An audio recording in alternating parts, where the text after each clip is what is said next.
Day before opening night. There is actually dress rehearsal today, so at some point here I have to pause construction. I'll let crew clean the stage off, and the set will be theirs to do a cue to cue where they practice arrangement after arrangement after arrangement, scene after scene after scene without any action or actors or cast.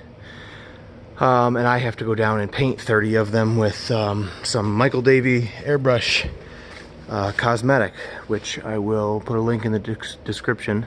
But that's a great sort of indelible alcohol solution sprayable makeup that I will use the mini HVLP gun to actually apply. But that way costume on and off, and faces, hands, hair can all be sprayed for the ancestors in the show, the ghosts. But it'll be relatively indelible and not smeary and gross and sticky, and then they can go home and take a shower and it'll come off. But I'm just putting on finishing touches. This upstairs knee wall is just going to look like the wainscot without a wall itself, so there'll be chair rail that runs along here. I'm getting the beadboard on there. Our handrail has been applied. Like I said, it didn't need to be PVC, we just used wood. So I got some spray glue, looks like I need a little bit more.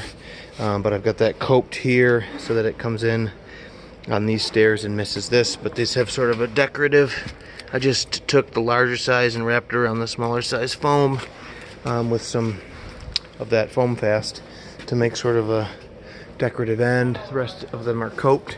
And here's our dollar store plant pot with a full diameter foam insulation tube wrapped around that with foam fast, and then scarfed, and then half of one applied level with the end of the cardboard tube all the way around to give us sort of a nice silhouette. And our handrails come over and stop just a little bit short. The wood stops a little bit short of the actual plane of the end of the set, and the foam stops a little bit short of that, so that nobody's brushing up and tearing into anybody else. We've got all of our hideaway latches painted out for the most part, and we're going to do wainscot from here down, because this took my beautiful girlfriend far too long to accomplish, despite the fact that it is gorgeous. But we are going to pop all of the texture of the wainscot and the edges of the stairs and stuff, and the newel post detail with a dry brush highlight color. I'm going to basically take that brown and put a dab of white in it, and then come around and dry brush and hit the tops of everything to get that to come out of the muddy, because this is all going to be basically brown. You won't notice that it's maroon necessarily in the wallpaper. You know, the difference here is hard to see on camera between that and this. You can see it here, kind of, depending on lighting, but I'll get that out of there, but you can see it over there. Anyway, we got our quick change picture cleats painted in to match the wall, so you don't notice those in the house. And then we got to get our artwork for that. This is where Tassel hangs out. Great, thank you. Special cameo by our director. Our curtain, because the boudoir is one side of this and the house is the other, we didn't want to see the back of this curtain, so this has magnets, rare earth magnets. Where are they? Right along here under gaff tape, and then I gaff taped some to the set piece itself, so this just goes up quick and sticks there. And then cast, this is a curtain tie back hook, steel, screwed to the wall. And then I've got some golden rope, which kind of matches tassel here with a loose end, but crew can carefully swing that in like this, and then tuck our rope end around that. So now it looks like it's actually tied back, and then Tassel himself has got a magnet on his head, so he just sticks to the steel hook and hangs, and then the arm that Tassel's operated by comes around the corner here and just sits on this screw. And so it will just hang out there, so that when it's time for Tassel to be cut down, the puppeteer can drop him on the floor, go right, go left, and ultimately run back here. So that's a fun gag. And this way he'll stay installed on the set and not move or draw anybody's attention until the time has come. Here we can back off and see our wallpaper idea. We're going to cheat this piece of fabric out to the edge there, and that piece out to the edge there, and we get this, what looks like cohesive or contiguous wallpaper layout of this style stripe, that style stripe, this style stripe, that style stripe, this style stripe. It's just tacked there with staples right now. The artwork is up. That's we're not sure on. That's, again, you can give me your best guess in the comment section, but we may replace that weird art with something that absolutely won't be recognized. And then this is our grotto wall that I did quick. We were so this inspiration struck me as I was driving. We had all this surface area to do, and it's like, to illustrate bricks or blocks or even stones is just crazy. So I broke out the spray glue and the craft paper, and then some spray paint. I think I just got a dark brown and a black, and rocked that out, and we might try to underlight that or something. We got a hearth here, and mantle and fireplace opening that came out of the director's basement, actually, from her home, where it was pulled down. And this is just a big block section that connects up the stairs. So there's a plain side, plain brown side that goes to the plain brown side of the stairs that Fester can travel up in a small spot and go to the moon on, and you don't notice almost any of this. And then the guest bedroom has the fireplace, and I think we use this for dinner as well. So there's that.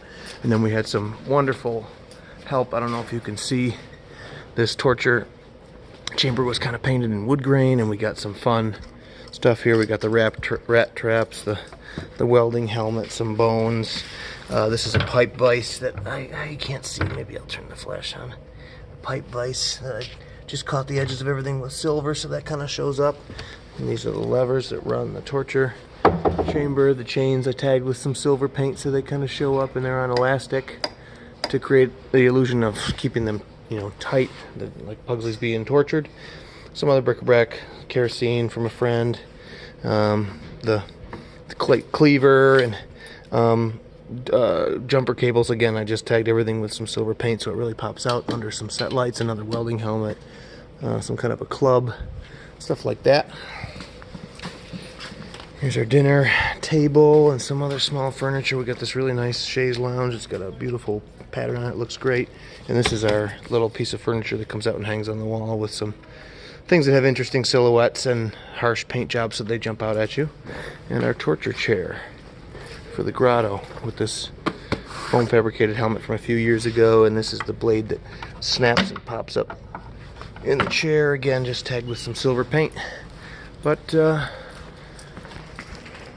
I never really get the finished set in photography, because this dress rehearsal tonight is the one where parents and people are allowed to take do photography or take photographs during the show, and the set's never finished. So here's one of our lions. I just speckled him with some copper. I'll dry brush him as well and get that. I'll probably just use that same color, spray it into a handful of paper towel, and just catch the highlights and stuff. And we thought it was funny to keep the face missing on this one. It's just going to be too much work. I can make them perfect, and we could paint them a different color for another show in a couple of years. But everybody loves this. It just turns black in here, and I caught the edges of it with some of this highlight, and it's just kind of funny. But these actually look, for as rickety as they are, this is the worst sort of way to appreciate them under lights, and from the house they actually look fantastic. So props to them. And our main doors with some art glass, and these are from Dirty Rotten Scoundrels. I think they've got some detent, some spring detent, and pocket type little latches here that keep them latched, and then they roll around, but there's no threshold.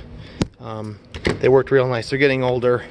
They were done in a plywood box beam style so that they couldn't open out. I would have liked to included more of a header. There's a transom window section that goes over this one, and we have a single door as well. I gotta turn this flash off, but they are relaxing a little bit. So you notice the gap. I'll turn the flash back on. You notice the gap at the top. So for 4 or 5 years of being stored on awkward concrete, I'm still pretty pleased with how strong it ended up being. Again, just the front shape all out of one sheet of 3/4 inch plywood. Same on the back, all boxed in with glue and screws, and that made like this big strong backbone that supported the jam. And then these are just typical cardboard core doors just to keep this thing as light as possible. Anyway, we're coming in real close here. I'll probably leave everything or get everything working, except we'll get artwork and the finished carpentry basically left for tomorrow, and then blacking things out and shading and dry brushing highlight will be the last sort of thing that I do. And then I'll paint the cast for opening night and put on my suit. Alright, thanks for watching. We'll see ya.